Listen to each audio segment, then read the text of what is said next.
অবৈধভাবে কয়লা তুলতে গিয়ে মৃত্যু হলো ৩ জনের। কয়লা চাপা পড়ে আরও ৩ জন।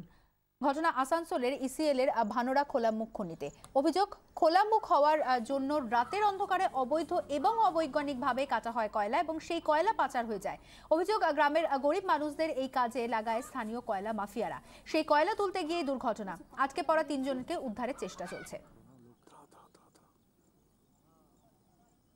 এখনো পর্যন্ত ৩ জন আটকে রয়েছে, এমনই জানা যাচ্ছে। তাদের উদ্ধারের চেষ্টা চালানো হচ্ছে এবং এই ঘটনায় মৃত্যু হয়েছে ৩ জনের। অবৈধভাবে কয়লা তুলতে গিয়ে কয়লা চাপা পড়ে ৩ জনের মৃত্যু হয়েছে এবং এখনো পর্যন্ত ৩ জন আটকে রয়েছেন। ঘটনা আসানসোলের ইসিএল এর ভানোরা খোলামুখ খনিতে।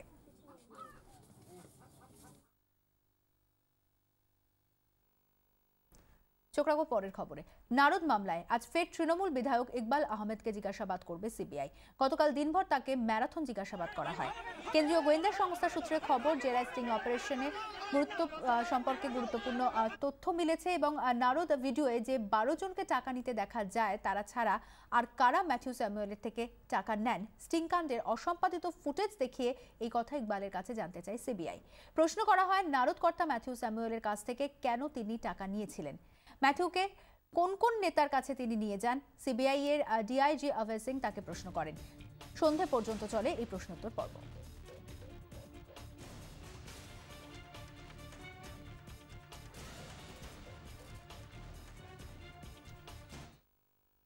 ফের নারদকর্তা ম্যাথিউ স্যামুয়েলকে জিজ্ঞাসাবাদ করবে মুচিপাড়া থানার পুলিশ। তোলাবাজি সংক্রান্ত মামলায় আজ তাকে তলব করা হয়েছে। গতকাল দিনভর দফায় দফায় মুচিপাড়া থানায় ম্যাথিউকে জিজ্ঞাসাবাদ করে পুলিশ। তোলাবাজি সংক্রান্ত মামলায় পুলিশের তলব পেয়ে গতকাল শহরে আসেন ম্যাথিউ। থানার ওসি, অতিরিক্ত ওসি এবং তদন্তকারী অফিসার তাকে জিজ্ঞাসাবাদ করেন, ছিলেন গোয়েন্দা বিভাগের অফিসাররাও। পুলিশ সূত্রে খবর, আগে থেকে ঠিক করে রাখা 7টি প্রশ্নের তার সামনে রাখা হয় এবং 2টি ক্যামেরায় তার বয়ান রেকর্ড করা হয়। ম্যাথিউর দাবি, বিহারের প্রাক্তন সাংসদ ডিপি যাদবকে টাকা চেয়ে তিনি ফোন করেননি। মুচিপাড়া থানা এলাকার হোটেলের ঘর থেকে মেলা ল্যাপটপেও তার ছবি ছিল না। সাজানো মামলায় তাকে ফাঁসানোর চেষ্টা হচ্ছে বলে অভিযোগ নারদকর্তার।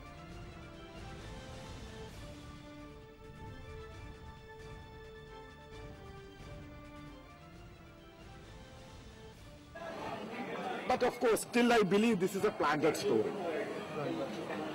I believe it's a planned one. I think it is more our organization, the guy who exposed the corrupted.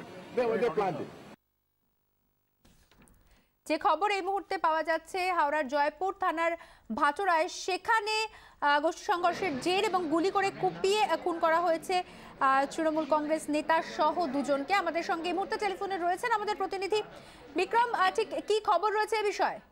দেখো, পুলিশ সূত্রে যেটা জানা যাচ্ছে, গতকাল রাত থেকে হাওড়ার জয়পুরের ঘটনা, সেখানে ভাটোরা গ্রামে দফায় দফায় সংঘর্ষ এবং এলো পাতারি গুলি চালানো হয়, যেটা পুলিশ সূত্রের খবর। প্রায় 20 থেকে 22 রাউন্ড গুলি, এবং সেক্ষেত্রে ইতিমধ্যেই 2 জনের মৃত্যু হয়েছে। এই 2 জনই কিন্তু তৃণমূলের একজন নেতা এবং একজন কর্মী বলে জানা যাচ্ছে। সেক্ষেত্রে আরো 2 জন গুলিবিদ্ধ হয়েছে, যার মধ্যে একজন মহিলা ছিলেন এবং সেই মহিলা কিন্তু কোন রকম ভাবেই এই সংঘর্ষের মধ্যে ছিলেন না। তিনি কিন্তু নিরীহ সেখানকার বাসিন্দা, তিনি সেখান থেকে যাচ্ছেন এবং তার গায়ে গুলি লাগে। তাকে এই মুহূর্তে উলুবেড়িয়া জেলা হাসপাতালে সেখানে নিয়ে যাওয়া হচ্ছে, চিকিৎসা চলছে। আরো একজন গুলিবিদ্ধ হয়েছে বলে জানা যাচ্ছে, তাকেও কিন্তু উলুবেড়িয়া জেনারেল হাসপাতালে নিয়ে আসা হচ্ছে। অপরদিকে যেটা জানা যাচ্ছে, এই 2 জনের মৃত্যু হয়েছে, তাদের মৃতদেহ কিন্তু এখনো পর্যন্ত গ্রামে রয়েছে, সেই মৃতদেহ এখনো পর্যন্ত উদ্ধার করা যায়নি।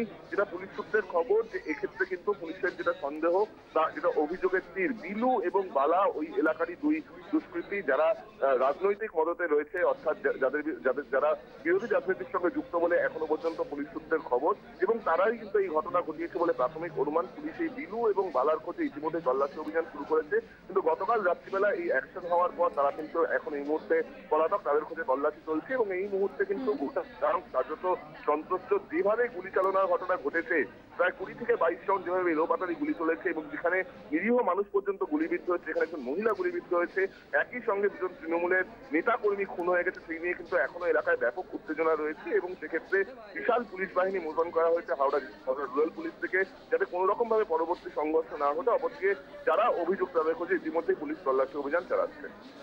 ধন্যবাদ।